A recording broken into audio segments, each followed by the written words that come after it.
It is 5 o'clock somewhere, and you've tuned into Season 2, Episode 13 of BRC. For those of you who'd like to watch this episode, I highly recommend it. We're live and in person on the Emerald Isle. You can view Season 2 on our website, YouTube, and Spotify. I'm Carrie Moynihan, and in today's Tales from the Still, I speak with Brenden Carty about the smallest distillery in Northern Ireland. I will also be speaking with Shane McCarthy about a dram in a can. Stay with us.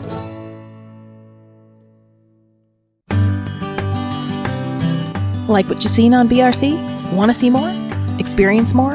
And maybe even taste more? Then head over to our Ko-fi site and become a member of the Barrel Room Parlor. By choosing the copper level membership, you'll have exclusive access to videos related to topics discussed on the podcast and blog posts for members only. As an amber member level, you'll enjoy everything from our copper level as well as various spin-off series including The Cutting Room Floor and Kindred Spirits. In addition, the amber membership includes exclusive discounts to live in-person events. To join, visit www.barrelroomchronicles.com and click on Become a Member in the navigation bar. Or go straight to our Ko-fi site at ko-fi.com/BRC and click on the membership link. Once you've joined, you'll have access to everything your chosen level has to offer. You'll even be able to participate with the show by commenting on videos and other posts. Don't wait. Sign up today for exclusive content and event discounts in the Barrel Room Parlor.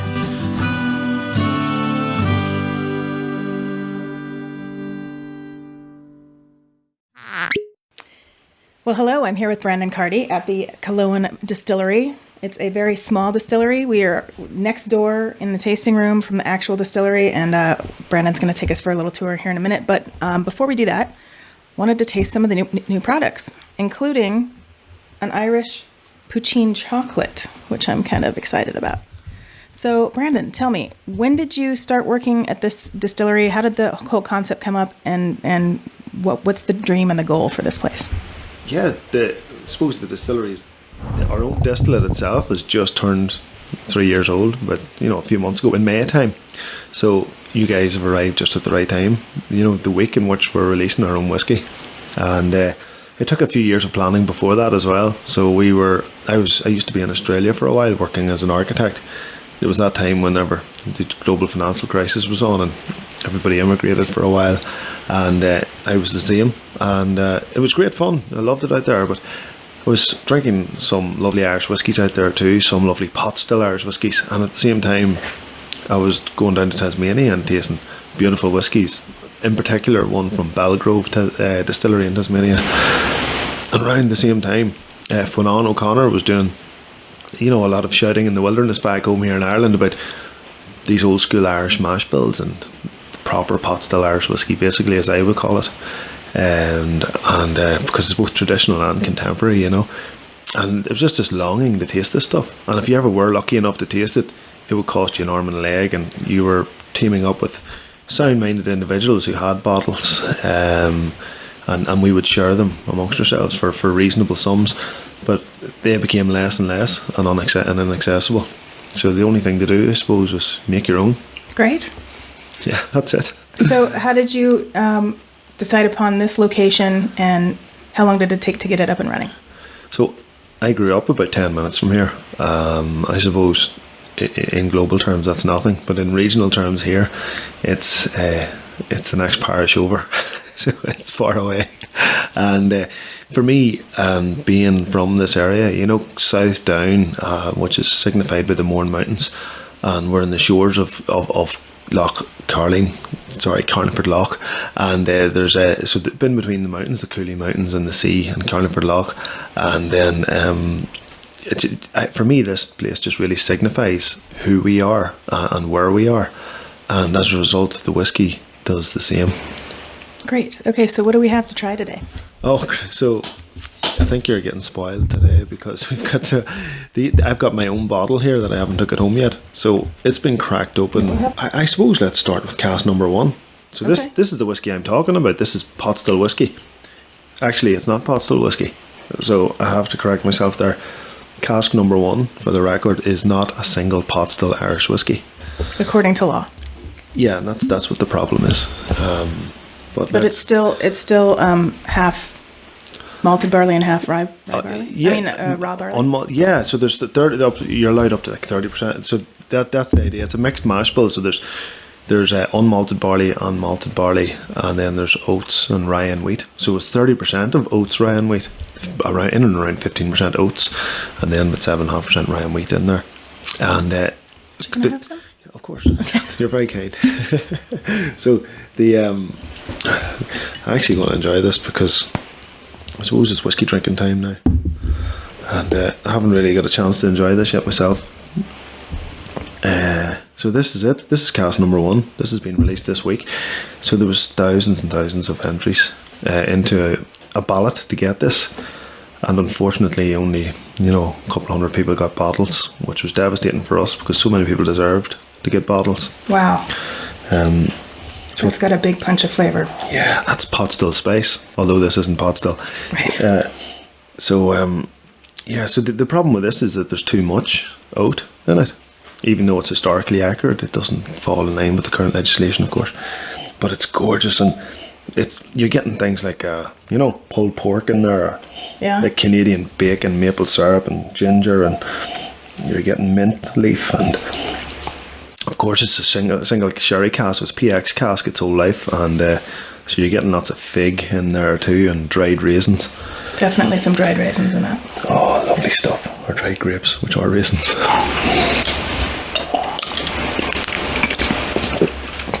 Oh dear, that's amazing. So I sound very big-headed, sorry about that, but this is just something we're really proud of. And again, following the clone discipline, cask strength, no chill filtration.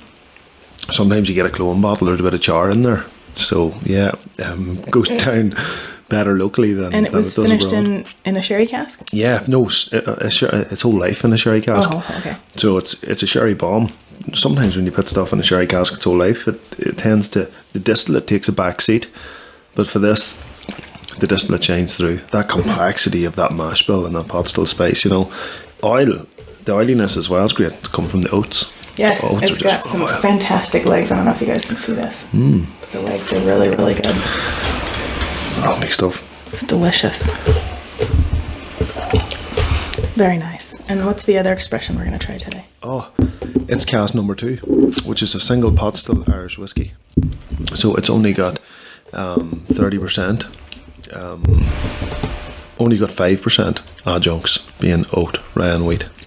And of course it's got its 30% malted barley, unmalted barley, sorry, and the rest is malted. So I'll give you a wee drop of it. Again, cask strength, no filtration, and no chill filtration. Sorry, no chill filtration, there was barrier filtration, which came through our bottler. Actually, I'm going to hold yours because you have more in it. But the colours on these are very different. This is more of a red ruby, and this one's more of a Chardonnay colour. You got a camera right? Oh. Go to this one, yeah. Lovely. But so the one was a PX cask. This one was entirely in a bourbon cask as well. So that lovely. It's a you're getting very that creamy vanilla note. Yeah, American bourbon casks are just gorgeous, So bourbons take a lot of that sweetness out of the cask before we get them, so they're much more toned down by the time they come to this side of the Atlantic. And as a result, then I find it a more balanced sweetness as a result, And It's good. It's nutty. It is. And vanilla. But both of them have a nice bite. Got a little spice on the end. Wow. Yeah. There's a lot of pastel spice there.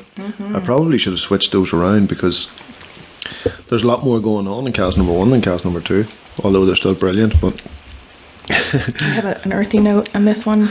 Yeah. Like a grass. Yeah, I call that the cologne DNA. That earthiness is a lovely balancing factor, and it comes in all colognes, all of our poachines as well.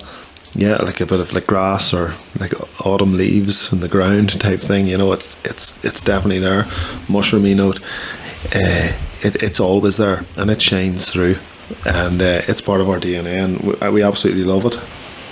Tell me a little bit about this. Where did the chocolate come from, and what was the idea behind it? Yeah, we're releasing that at poachine now. So we released an awesome poachine. It was the best distillate we've ever made to date. Is known as Balkan Irish poachine, and Balkan was one of the poachines that was I suppose it was the first podging that was made illegal, and whenever excise duty was introduced in the 1600s, and what they actually said was there was 3 pence per gallon on all Ishkawaha whiskey and 3 pence per gallon on all Akavite, but Balkan had 7 pence per gallon because it was the drink of choice. Balkan meaning blow to the head. So the Balkan podging we made was phenomenal. It was just 50% oats, 50% barley, 100% smoked here on site as well, and with local turf. I suppose the rest of the world might call it peat, but we call it turf here. Hopefully our whiskey industry follows suit soon as well. Why do you call it turf? It's just part of Hibernian English, I suppose. It's just in our speech now, and that's what it is. There's no point in changing just to suit the rest of the world. Nice. Regionalism's a good thing, All right, I'm going to take a piece of this chocolate. Yeah. So how did you make this with a local candy shop, or how did you come about with that? Yeah, so Neary Nog's chocolate makers are just down the lane from us. Down the lane, so if you open the door here and you look down the mountain, they're about half a kilometre as the crow flies. But we have to obviously go down a lane and up a lane to get to them.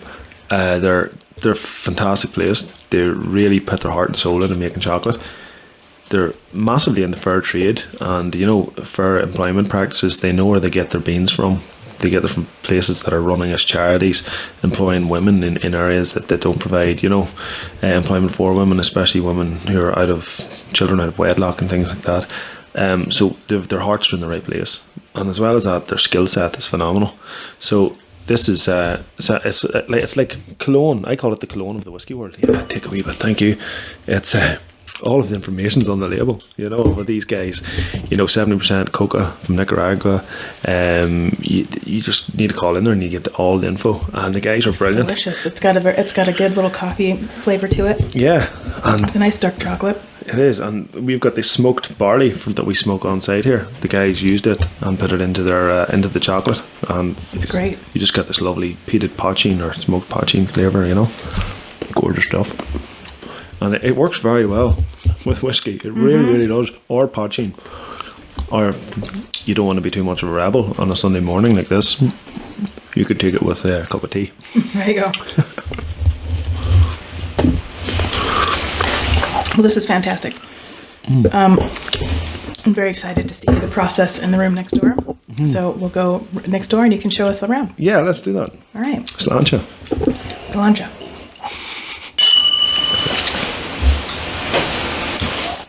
All right, so why don't you show me what the distilleries are? What we got here? Right, good. So, this is Cologne Distillery. I suppose it's a very small distillery, but for that we make a hell of a lot of noise. We like to see the distillery as being a part of the environment, part of the highland environment that we've got here in Cologne. So this little area is called Kilfegan, and I suppose it's tiny. It's laid out in a very diagrammatic way, so it's very easy to understand. There's no mechanisation as such. Well, if there is, it's very, very minimal. We do things by hand from start to finish, so it's got a real hands-on approach. The tanks you see beside us here, they're on right now. They're running from solar power, so there's a real ethos on sustainability in the environment here as well. So we're heating up our water for tomorrow. So these are just water tanks, And then the next stage of the game is grain.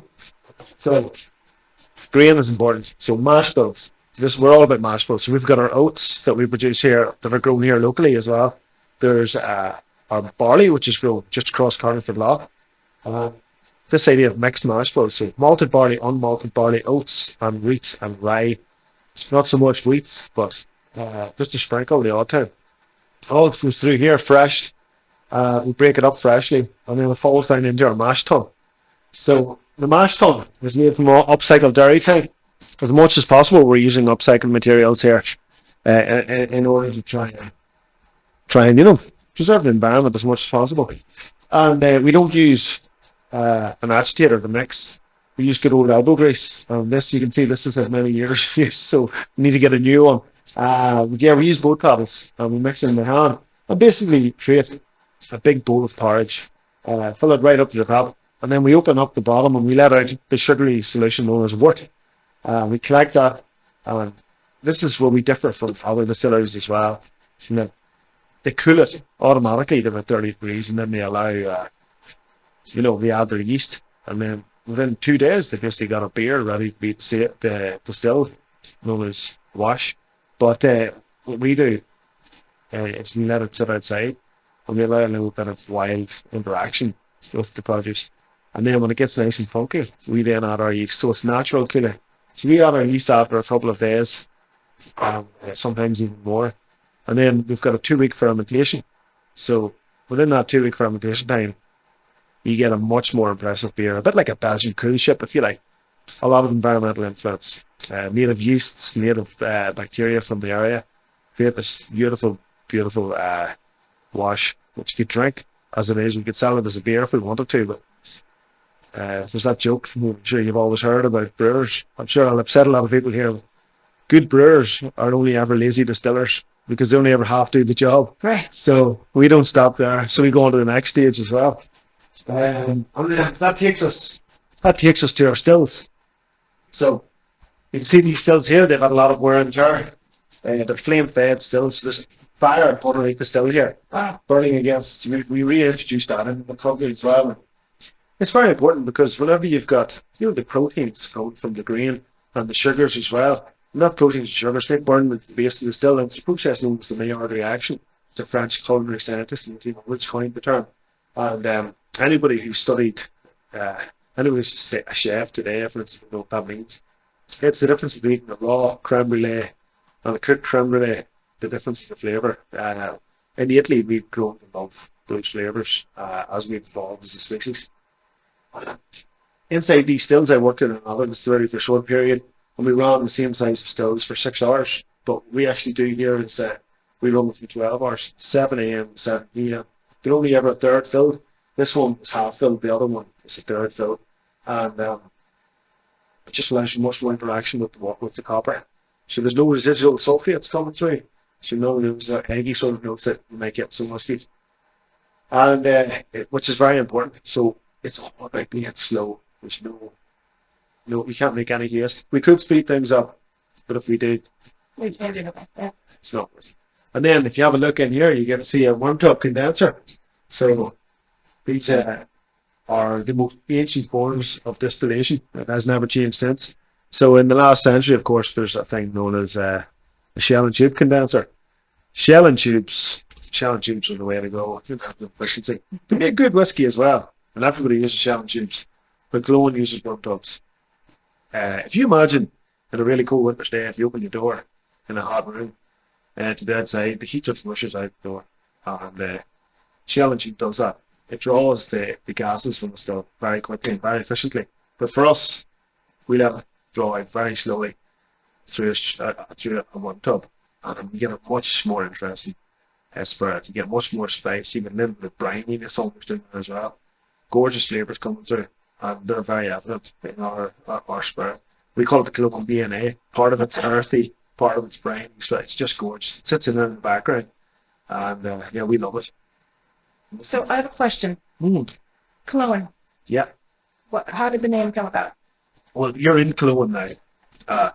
If you were to go 50 metres that way, you leave Cologne. So it's a town land. Ireland is a super regional place. You travel 5 miles, there's a different accent. People know who they are, they know where they're from. There's great rivalry, there's great camaraderie in that. There's great fun in it as well. And I think any food produced here, any drink produced in this country, it wants to reflect where it comes from. That idea, that lore of place, is known as the Chronicles in our language. I think Cologne is really of this place, It really is part. You said you were about 10 miles away. Is that still Cologne or no? Oh, no, I'm not even 10 miles away, 10 minutes away. Oh, 10 minutes away. No, it's not Cologne. So you go through, it's in a completely different parish, but they'll be different. So there'll be a couple of different townlands as well in between. So Cologne is part of the Straver, but then Cologne is part of the Straver are 2 different places. And then you get into one point. And so as I say, we're hyper-regional in Ireland. So I'm guessing you didn't have a name for the place until after you chose the location for your distillery. That's it. And to tell you the truth, if we had been 50 metres more in that direction, past the Cassie water, we would have to call ourselves something very different, So we would call ourselves probably Ballymacdurfy then. It doesn't have the same ring to it, does it? No, it doesn't. No. So tell me, what's the 5-year plan for the distillery? Oh, right. That's an interesting question. One thing's for sure is we've just got to the point now where we can take a breath and probably start to consider that. Up until now, it's been survival. Up until now, it's been get our own whiskey out. People don't realise how difficult that was and crippling. Making whiskey is expensive, especially when you're not a multinational and conglomerate. And we've had our pearls, definitely have. Going forward, people say, are you going to scale? That's the idea, isn't it? You have to scale, you have to grow. We can't do that. We would lose our charm, we would lose our quality. If we were to create more stills, maybe 2 more stills in here of the same size, find an inch to cut them in, you know, it would be absolute. It would be a miracle in itself. But maybe we would find room in here, move some casks, and get another still in. That'd be it. I suppose surviving the next oncoming recession would be part of that 5-year plan as well. But I think now we just need to sit back and relax and enjoy what we've gotten. We need to stay small. That's part of the plan. Find a way to stay small and be successful. That's the first time I've spoken about that. Yeah. Really? Yeah. Thank you so much for showing us around. Not at all, Carty. Fantastic. No, it was great. Thanks very much, and make sure you come back. Yes. Stuff. Don't touch that device. We'll be right back with Shane McCarthy. 2R, from the Old Irish for family or nation, is a conical-shaped nosing and tasting glass for whiskey that functions superbly by concentrating and capturing all the aromas and flavours that make Irish whiskey unique. The generosity of Irish spirit is reflected in the enhanced chamber capacity, delivering a more generous drinking experience. With the rebirth of Irish whiskey production, the development of new world-class distilleries, visitor centres, and the Irish Whiskey Tourism Trail, it's time for a contemporary glass to become the iconic symbol unifying Irish whiskey drinkers around the world. 2R, the Irish Whiskey Glass. Mr. McCarthy, how are you? Very good. How are you? I'm good. So here we are at Two Stacks. I love the name, first of all. So I'll let you explain the name. But you are a bottle and bonder and bottler. We are indeed, yes. Okay. Based in Uri. The first one we're visiting here on this trip, so it's very exciting to meet you. Oh, awesome. Yes. So tell us about Two Stacks, where'd the name come from, and what does Two Stacks do? Okay, so Two Stacks is an independent bonder and bottler based in Uri, around the beautiful Mourne Mountains. The name Two Stacks derives from Old Dock Distillery. You'll see a beautiful picture of it when you first come into the bonded warehouses. And that is really, for us, it's leaning a little bit in the past, but also very much looking into the future and the new generation of Irish whiskey. The current Renaissance period that is happening, we feel that we want to be at the forefront of that when it comes to independent bottling. We're also a big part of the team at Cologne Distillery. So for us, the name Two Stacks, just to go back, I suppose, is derived out of the 2 largest chimney stacks that would have stood at Old Dock Distillery. And a lot of seafarers would have used it to find their way into Ireland back when Irish whiskey was at its pinnacle. It would have been a powerhouse, and people would have used the Northern Star and the 2 large chimney stacks to navigate their way. So it's a kudos to Old Dock Distillery. And when you look at the bottles, you'll see the abstract. A lot of what we do is more pushing the contemporary look, non-traditional, very much non-traditional, and proud to be blenders and bonders. So Two Stacks, for us, it's a great way to, I suppose, narrate and also navigate people's whiskey journey and bring them on this new journey, exciting new journey for new Irish whiskey drinkers. That's great. So if we were down in the warehouse, what would we see? Starting from over here, what would we see, and what is the process that you guys do? Well, when you come to the warehouse, the first thing you probably see is the electric car chargers out the front, which is a big part of our ethos. Everything is run off solar panel. So the electric forklifts, we drive electric cars, so employees can fuel up while they're working from here. And then when you walk in, you get the containers, upcycled containers, 4 beautiful upcycled containers. This is our office space and our tasting rooms. And when you turn around the corner, you will see the casks. So the exciting part of it. And a lot of that is interested in rare casks, but also casks that we have commissioned ourselves. So the likes of, for us, it's also about collaboration in a big way. So we've grown up with a lot of the new distilleries, and the likes of One Distillery we'll be quite close with, and obviously Kilwan Distillery, and we'll commission mash bills with them, such as 100% rye, and we'll lay them casks down. Also a big part of their journey, so the likes of One commissioned the vintage mash bill with Finn and O'Connor. We took 5 of them casks, as much as we could. And we're going to get to taste some of those. yeah, we will shortly. And also you'll see some beautiful 100-year-old Oloroso casks. I wish they were all ours, but we're doing a bit of a favour for Boan. We do own some of them, so a lot of what distilleries have done themselves, we'll go around and we'll pick what we see as some of the most exciting, or as I say, we'll actually commission the distillate ourselves, or we'll work very closely with a master distiller, and then we'll take the casks in-house. So that's what you'd see when you come in. To your right hand side, and then tucked away in the corner, is what I believe Europe's only 100ml can line, and that's for our very unique dram in a can. Okay, let's talk about this dram in a can. You've got, you want to hold that up to the camera? It's, how many ounces is that? So it's 100 mils. 100 mils. Okay, so it's the same size as the little bottles that you can get, the sample bottles. It's 2 miniatures. 2 miniatures, yeah, okay. 2 miniatures. And yeah, dram in a can for us was twofold. It was, how do we get our award-winning whiskies onto more lips? And for that, it was about revolutionising the vessel that you put whiskey into. The miniature, would you believe, it was also invented in Ireland. Oh, wow. Yeah.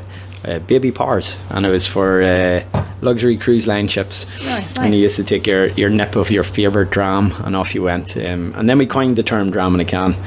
Just rolled off the tongue really nicely. And it was a big R&D project. We had to scour the world to really find the perfect vessel, the perfect size, what we thought was the perfect size. And then when we got more and more into it, we realised, it wasn't really on purpose, but it's quite sustainable. When we started packaging these up, because you're kind of at the demise of the size of a container or the size of a pallet. So right. When we were doing our packaging, we almost reverse engineered how we were going to put our packaging together. And then we realized that, well, you can actually get almost 30% more whiskey on a pallet compared to this exact same product in a bottle. Wow. And people are trying to save 1 or 2% in what they're shipping around the world and containers going out, but yeah, 30% for us was very impressive. Yeah. And obviously it doesn't break, there's no light exposure, less oxygen, and we grew up out of the craft beer world, so we have a big understanding of cans and even the movement in the craft beer world. Now, is that the same juice that you'd find in one of these bottles? It is indeed, yeah. So we do the bottles in 700 mils as well. So this one is the blue single malt, and as everything on our products, we have the full breakdown in the bottle and the can. So you can see it's 40% double malt, 50% triple malt, 10% peated malt, aged in bourbon and Oloroso casks. Okay. So you want to try taste some? It, yeah. Open it right here. Yeah. All right. So we just launched the 700ml bottles in Sweden, and they become a massive hit there. Massive hit. The cans themselves have only launched in Ireland, so these ones are an Ireland exclusive. And they come in 2 different products. They come in a blend and they come in a single malt. Sláinte.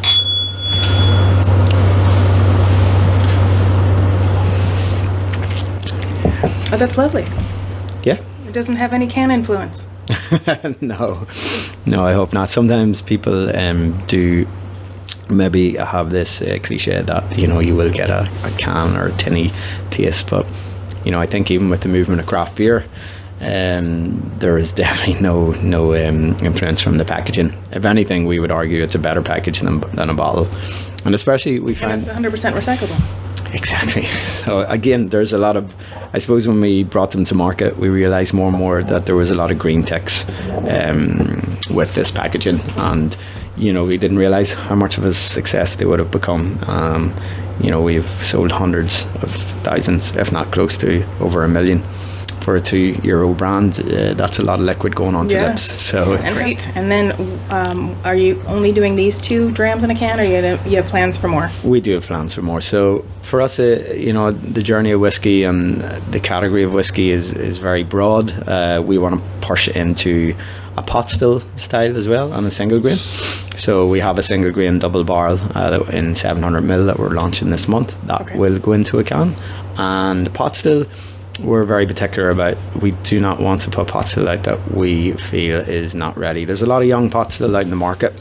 Pot still that maybe just isn't at the right stage. And anything that we put out to market, we'll definitely want to be doing it justice, especially the pot still, because it's quintessentially Irish liquid. So how many different expressions do you guys bond and bottle here?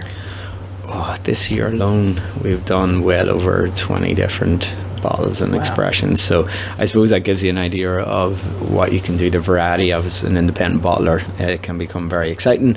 But a lot of what we find is we don't make something that you force onto a customer or onto a partner distributor. You ask them. You kind of say, do you want to work on a project together?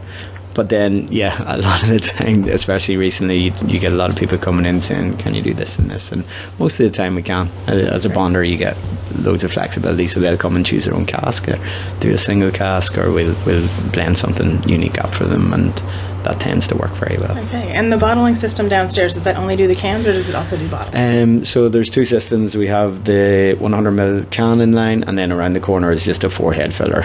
That's all hand bottled, and again, a lot of it allows for quick turnaround. So someone may come in and ask for a single cask, and we've got an amazing designer, actually the same designer as Cologne, and we managed to turn it around very quickly, where if the casks are mature or they're ready, we'll be able to get it out very quickly to market.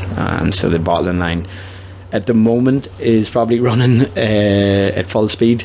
So we do bottle and can just right alongside the containers. That's great. So Fionn O'Connor, I've had him on the show before. We're going to see him tomorrow.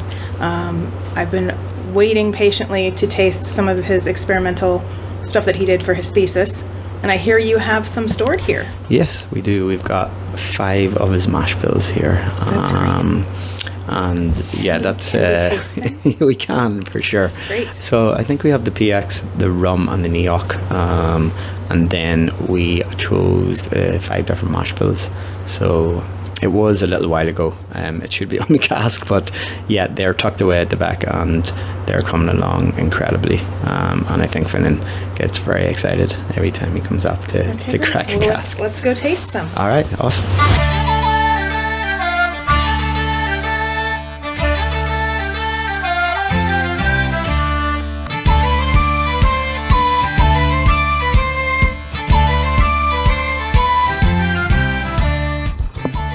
Well, that was a little bit more difficult than we thought it would be. Yeah, definitely. I didn't realise how difficult that one would be, but you know what they say, the harder it is to get it out of the cask is well worth it. But I'm excited actually for you to try it as well, because we've tried this numerous times, and every time I go back to it, the cask has taken a little bit more flavour, but just the distillate is so distillate forward, and it's all about the mash bill. So what's in the mash bill for this one? So it's 40, 40, 15 and 5, which is 40% malted barley, 40% unmalted, 15% wheat, I believe, and 5% oats. Very... and this is expression number 10? 10, yeah, okay. yeah, historic expression number 10, and it's been aging in plantation rum for close to 2 years almost now. So I do smell the rum. Yeah, I'm surprised as well how much it's taken on, and they're all cut to about 63.5, so that's probably sitting around 61 cask strength, isn't it? It's incredible. It's really lovely. It's smooth, but it has lots of different flavor. And then the after finish is just like pungent on your tongue. Yeah, no, out of a lot of the casks, these ones are probably the ones we're most excited about. That's great. Well, I'll be happy to take a sample of that to Finan tomorrow. Oh, he'll be only delighted to, every time it comes up, we do crack one or two of them to see how they're progressing, and even I'm surprised. I think it's been 5 or 6 months since we last tried them. We have 12-year-old grain, our famous 12-year-old grain, aged in American rye that went into the time well spent boxes. And this is his number 10. Number 10 of his experimental. vintage mash bill in the experimental stage. The new make and the current. Couple of little gems for you, Finan. But yeah, this is all about the vintage mash bill and reviving a lot of what is lost in the Irish pot still world. And Finan is an absolute hero in that space. I'm sure you guys will get a good chat with him tomorrow, but due to his research, we're bringing back alive a lot of how Irish whiskey would have been made when it was very much the whiskey of choice for a lot of people. Right. So that's, you can probably see when you talk to a lot of people making pot still, that's what gets them really excited. And that's why we're different to a lot of other whiskey makers around the world. This is definitely quintessential to how Irish whiskey came about, and it should be front and centre, in my opinion, of the renaissance that's happening. But I do think, if you looked at it from a holistic viewpoint, there are probably way more single malt distilleries than single pot still. Yeah. But some of them had started doing both, which is great. So they realised the importance of the whole single pot still category, which overlays a small bit into the world of craft poaching. And So do you think that anybody's going to start making these expressions, the 10 that he... So sorry, I should have mentioned the 100-year-old Oloroso is vintage mash bill number 9. Oh, number 9. Yeah, the Bannon, I believe. So yeah, they've all been filled. So to a degree, it allowed one distillery to experiment a little bit and be like, all right, we love A, B, and C, so let's champion this one as our kind of house mash bill. Great.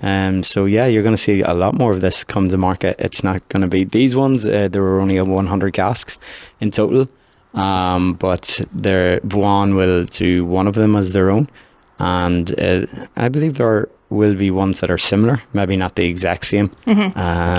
And you'll get to try them. But for us, we more than likely will bring an expression out at 3 years.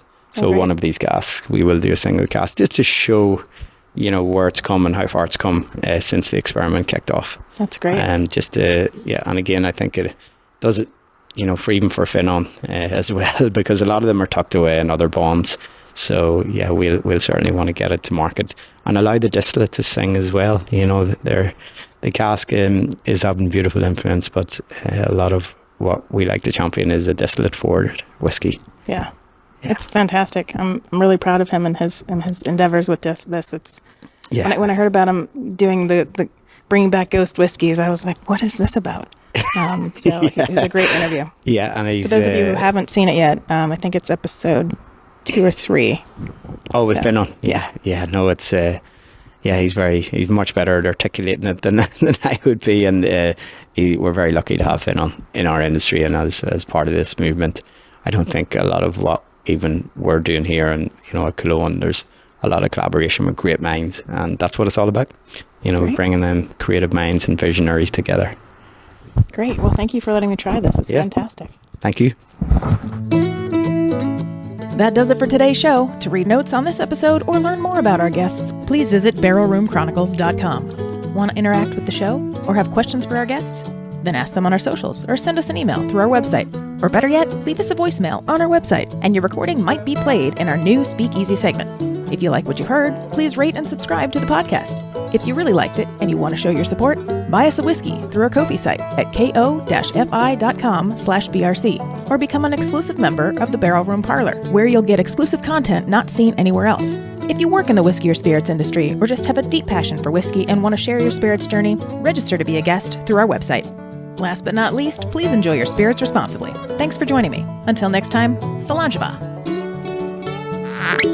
Barrel Room Chronicles is a production of First Reel Entertainment and is distributed by Spotify for podcasters and is available on Spotify, Apple, Google, iHeartRadio, YouTube, Amazon, and wherever you enjoy your favorite podcasts.